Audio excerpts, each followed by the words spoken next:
Hello there. Happy Wednesday, and welcome to another episode of the ToddCast. Well, one of my favorite sayings used to be if it was Tuesday, somebody's voting somewhere, which means if it's Wednesday, we have some election results. And this happens to be no ordinary Wednesday. It's the day after a special election. I know the most devoted of you ToddCast subscribers and listeners caught our live stream, or I hope caught our live stream election show in partnership with Decision Desk HQ and Chris Saliza.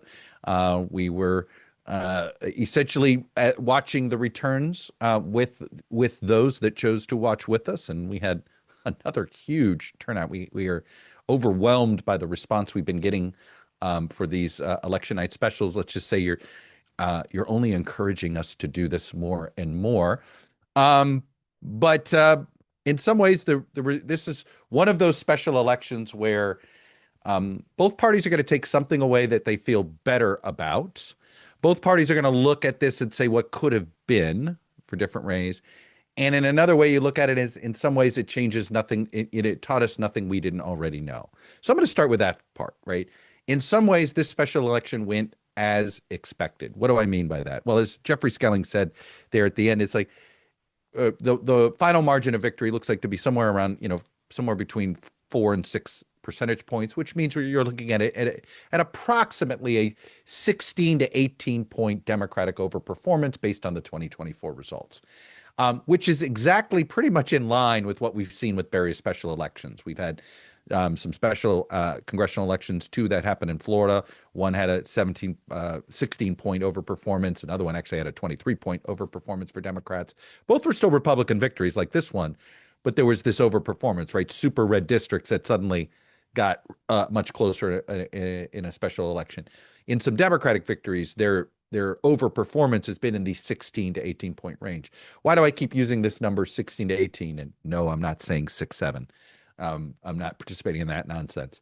But the importance of that 16 to 18 point range is that it's about the same number that we saw in 2017 and 2018 special elections going into that midterm cycle, where that overperformance did end up translating to a good Democratic night. But of course, the question is 2026 going to be another 2018, or is 2026 going to be something bigger, something akin to what Republicans 1994, they swept both the House and the Senate, or Democrats 2006, where they swept both the House and the Senate. When you have to me at this point, a wave is when you're the party out of power. You're not holding either of the House and Senate, and after the wave hits, you end up controlling both the House and the Senate. And I think the question we're all looking for is this in a political environment that is developing into a wave for the Democrats, right? We love our weather metaphors as political prognosticator types, and there's clearly a storm brewing. And the question is this going to be, to use hurricane terms, a Cat 2, a Cat 3, a Cat 4, a Cat 5, right? If it's a Cat 1, Republicans probably can hold both the House and the Senate. If it's simply a Cat 2 or a Cat 3 type of storm, where it's a bigger Democratic turnout than Republican turnout, more enthusiasm on the left than the right, but the money's kind of equal, the candidate performance is kind of equal, that's an environment that the Democrats probably wouldn't control the House, but come up short in the Senate. This thing gets bigger than that, and it becomes where they can win both the House and the Senate, where you start to have more retirements and you have lopsided candidate issues. And that's what we were watching for tonight, right? Was the bottom going to fall out for Republicans? It's been a rough couple of months for Republicans in general, Donald Trump specifically. The narrative is not going well. The headlines aren't going well, right? You look at the MAGA coalition, and there have been a lot of cracks in that coalition. Marjorie Taylor Greene, the Jeffrey Epstein files created cracks. What's happening in Venezuela, in Israel, in Ukraine has created some cracks. And it's a reminder, Trump put together this coalition that doesn't really share any sort of ideological values other than they don't like the left, right? There's a cultural bind that keeps this coalition together, but there's not really an issue bind that keeps this coalition together. So if you start to see fracture, it's fracture that may be really hard to put back together. And I think the fear Republicans had about this special election in Tennessee, that a loss would essentially lead to the bottom falling out. And what does the bottom falling out look like for Republicans? Another 10 to 15 House members deciding to retire and not seek reelection. Maybe a senator or two that Republicans thought were going to seek reelection that says, you know what, I'm out of here. I'm not going to do this. I don't want to either be in the minority or worse, risk losing my seat. I don't want to go out that way. And a loss in this special election would have been that. But that didn't happen, right? So I think what we have is you have Republicans feeling as if, okay, there's a way to survive these midterms. They can survive the storm that's coming. It's not going to be pretty. They may lose some windows. They may lose a piece of their roof. That's the equivalent of losing House seats and losing control of the House. Maybe the Senate goes from a 3-seat advantage down to a 1-seat advantage. But they hang on to some power in Congress, and it's not a total loss if you're Donald Trump. And if you look at, and I think that's what each party's going to take away from this, right? I think the Democrats are going to look and say, look, we got an enthusiasm advantage. Voters are ready to walk on broken glass to show up. The turnout in this special election was very high, but it also meant it engaged the other side too. I think a lot of Democrats are going to whisper today that, hey, imagine if they had a candidate that ideologically fit the district better, right? If you remember the famous Connor Lamb special election of 2017 and 2018, that was sort of the first big, sort of tea leaf that when Connor Lamb won a district that had been a double-digit Republican district and he won that special election, that was like, whoa. And I remember at the time, Republicans were going, well, Democrats won't find candidates like that in all these races. But it was an acknowledgement that the Democrats had found almost the perfect candidate to run in that district. That is not Aftyn Behn, right? She was definitely the progressive in the primary. She was outspent in the primary by more establishment candidates. And, she was the more Democratic socialist leaning candidate, if you will. I think even had some kind things to say about it. Let's just say anything she had said positively about democratic socialism or progressive politics, Republicans found and used it in their ad. And she ended up being, in some ways, the referendum in this race, right? It was Republicans wanted this to be a referendum on her and left-wing politics. Democrats were hoping this would be a referendum on prices, the economy, and Donald Trump. And the fact of the matter is they both succeeded, right? Democrats succeeded in getting a turnout that made this race incredibly competitive, fairly close, probably as close as they realistically could have gotten it, given the makeup of this district. But Republicans got the nominee they wanted, right? And I think that's what Democrats are going to ask themselves the special. Had they had a Jim Cooper-like Democrat, and for those of you who are familiar with old Tennessee politics, Jim Cooper was sort of an old school blue dog Democrat, which was code for more, he was closer to Joe Manchin on the ideological scale than even, say, Chuck Schumer. Okay, I'm not even saying, going to AOC. Definitely was more center left than just mainstream liberal. And I think that's going to be a fair piece of analysis. That would that have been the difference, right? Couple of points, been harder to paint, somebody like a Jim Cooper as a radical. But then you got to ask yourself, if you're Republicans, can you do this in 40 races? Can you do this for 30 districts that you've got to defend?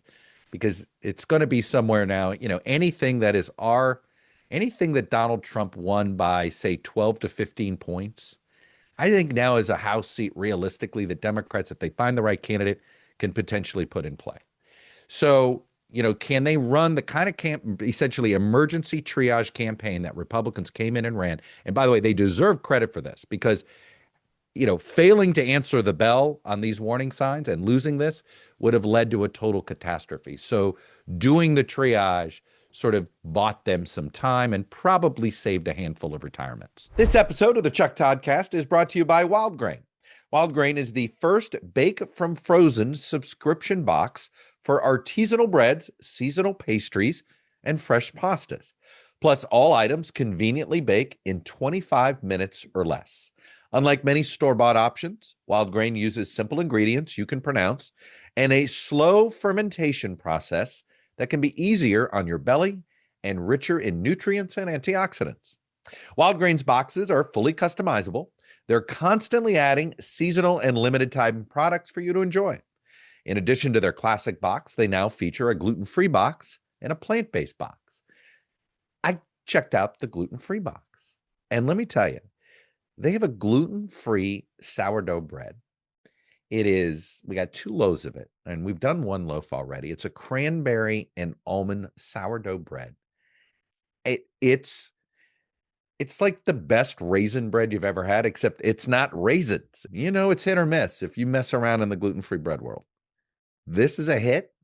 This is well done. It's not heavy. It doesn't feel like a rock.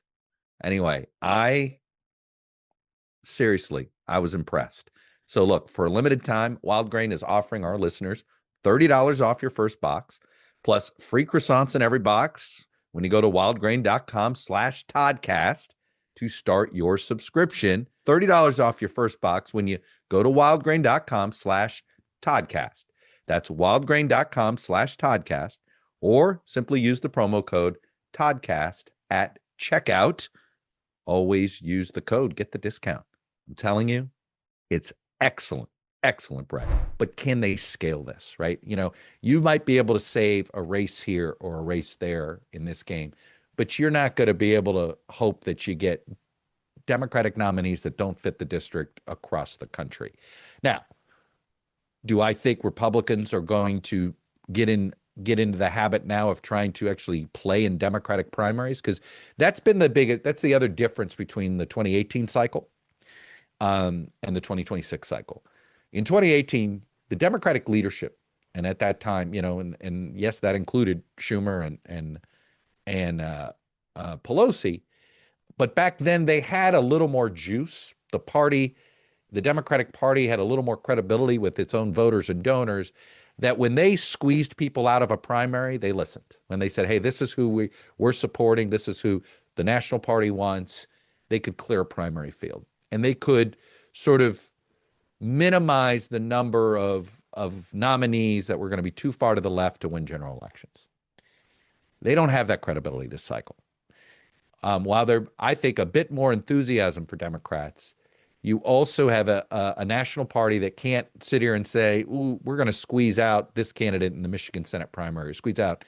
And in some ways, an endorsement from the national party for in certain primaries may be a kiss of death, that it puts the scarlet E on your coat for establishment, right? And in these days, being seen as part of the political establishment, whether you're on the left or the right, is not a good place to be politically. So, I think that the challenge the Democrats have is they have a great environment building. In fact, if you look at my latest Substack, I kind of think we're sort of underrating what is growing here. I think this is, when you look at it, yes, things look very similar as 2018, but I sense that Trump's grip on his own party is loosening a little bit.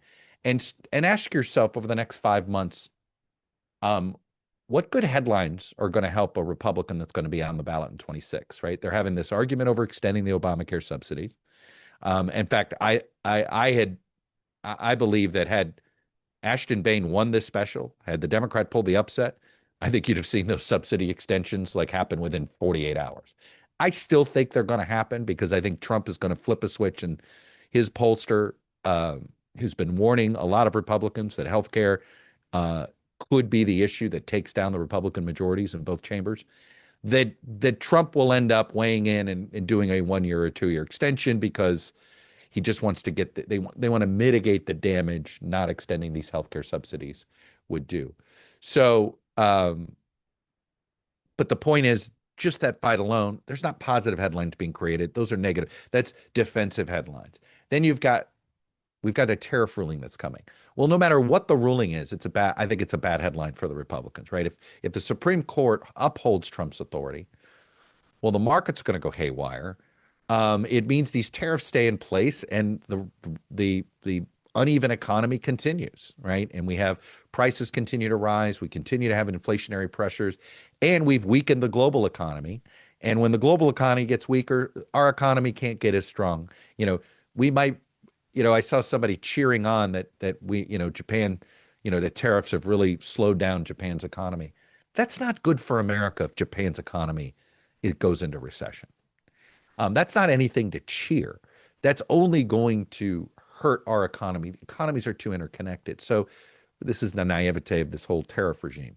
But the more nationalistic we go with our economic policy, the more nationalistic everybody else is going to go with their economic policy. And that is bad for prices, and that is bad for GDP growth around the world. And it doesn't solve the income inequality problem, and it just puts a sort of a wet blanket over any economic growth. But you still have inflationary pressures, right? The costs still go up because of these consumer taxes. We call them tariffs, but they're nothing more than an additional tax, essentially a form of almost like a VAT tax that Trump has tried to institute here. But that's not going to be a great headline. You've got what's happening in Venezuela, where is this war even legal? Have any of it's possible nothing is legal here, right? There's been no congressional authority that is clear to me that has given the president the authority to do this. This definition of narco-terrorism to me is not something that's been tested in the courts, whether you can truly go to war. And if this is, is this a regular crime, or is it a homicide or a war crime? But either way, the second strike, attacking those that survived the first strike in that first attack on the alleged Venezuelan cocaine traffickers, either one creates a congressional inquiry that, again, this is not a positive headline for the Republican Party and anybody running for office. It is a headline that puts you on the defensive at best, and if anything, may put some Republicans in a place where they feel like they've got to distance themselves from Donald Trump, and they end up they may use this, and that the more unpopular Trump is growing, and his disapproval rating continues to rise, and his approval rating's floating downward. I wouldn't say it's diving downward, but it continues to float downward. You put all that together, and you're going to have incumbent Republicans looking for ways to subtly distance themselves from Trump. In fact, we saw it in the special election. The most remarkable thing about the Matt Van Epps ads is that they didn't use Donald Trump. Yes, he phoned into a rally, right? And the national media covered that rally. But, that was, they did not want a picture of Donald Trump with this candidate. He never used Trump's name. He certainly said, "I will fight for America first," and he used radicals. He used different buzzwords that are very familiar buzzwords in MAGA circles, but there was no use of Trump.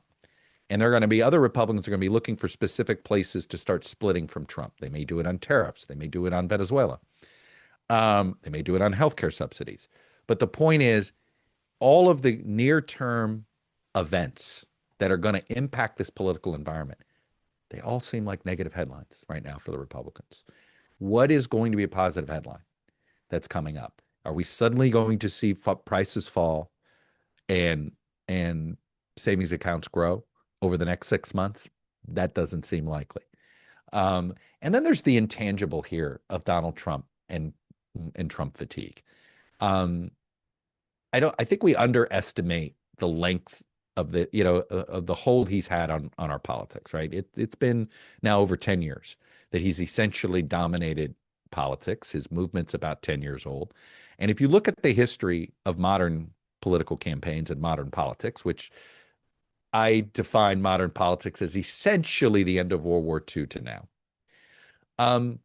These runs, these sort of we've basically had a series of cult of personalities. It's not that parties have runs. It's almost like political personalities have run, right? Eisenhower had himself basically an 8 to 10 year run, and Kennedy Johnson had 8 to 10 years, and Nixon had his 10-year period. Carter was sort of a 4-year interlude, and Reagan Bush dominated about 10 to 12 years, and Clinton had his 8 to 10 years, and George W. Bush, and then Barack Obama, and then we were in the era of Donald Trump. The point is that it's really hard to extend this to 11 and 12 years successfully, right? By the 90 midterms, everything was petering out for the Reagan coalition. By the 2002 midterms, the Clinton coalition was completely gone. By 2016, we saw the Obama coalition already fracturing. It kind of got put back together during COVID for Biden, but that might have been a bit of a COVID effect than anything else. So I don't think we fully appreciate that we're at the end. We're at the end stages here of the Trump era. Um, is it going to go out with a whimper? Is it going to go out with a bang? Is it going to be escorted out by the voters or sort of fade away? I think that's the only unknown here, right? And being escorted out by the voters is a wipeout in the 2026 midterms. Fading away is, losing the House, holding the Senate, and staying competitive in 2028. And so, I think that I am sort of I believe we're underestimating the sort of the intangible Trump fatigue here. And the fact is, when this economy sucks, and the economy, remember, did not suck in 2018. That's a big difference between 2018 and now. People felt pretty good about that economy in 2018, and Democrats still won the House, though they lost 2 Senate seats. You're now going to have a similar enthusiastic Democratic environment, but with an economy that a lot of people don't like. And why I always say that because, the stock market looks good, but the real world looks uncomfortable and bad, right? And I think it's because the issue of costs is really starting to pinch. And, now you've got the high cost of electric bills, and that's starting to hit, and that's being connected to these AI deals. And I just think that Trump now, instead of being Teflon Don, he's now wearing some Velcro. And whether it's his weekly pardons that become less and less defensible, particularly this one of the former Honduran presidential cocaine trafficker. I mean, on one breath, Donald Trump is going after Venezuela because of cocaine distribution, and in the next breath, he's pardoning somebody who's responsible for massive cocaine distribution into this country. Is the only difference that Roger Stone got paid for one and didn't get paid for the other? I mean, that is an uncomfortable thing, and there's not many elected Republicans that want to have to defend that pardon. And Trump's doing this almost on a weekly basis, where there's some pardon that you're like, ooh, boy, does that stink. That's impossible to defend. In a normal political environment, it might be borderline impeachable offense. We're obviously not going to head in that territory. But the point is that not only is the macro environment pretty bleak right now if you're an elected Republican, and the headlines that are coming, there's sort of what Trump is doing to you. And Trump is not thinking about the Republican Party at all. Trump never has, right? It is about himself.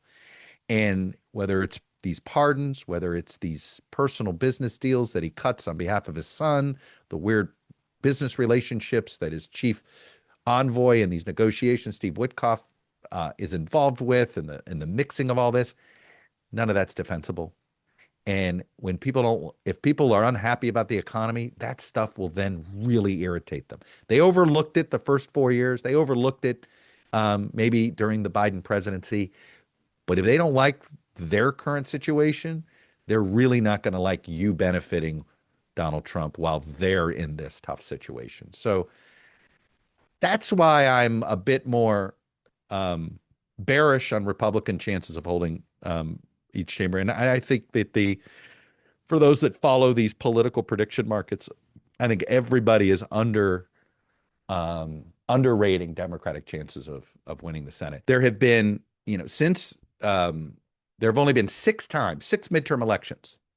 The first was 1894, but 6 midterm elections where the party not in power in the White House won both the House and the Senate in a midterm. It's only actually happened 6 times. The last time was 2006.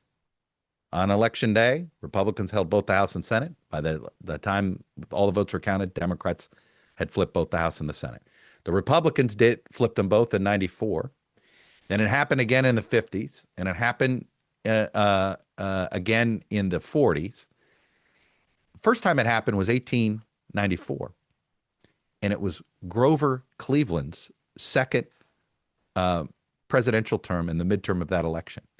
And he was dealing with the Depression of 1893. Republicans sweep the midterms in 1894 in that second non-consecutive term. Is that familiar to anybody? Are we dealing with a president in his second non-consecutive term? The out party sweeps in 1894 and it foreshadows a big Republican sweep in 1896, which leads to 16 straight years of Republicans holding the presidency until Woodrow Wilson's victory in 1912. So that's the first time it happened. Here's what was interesting, that we've had 33 midterm elections since 1894.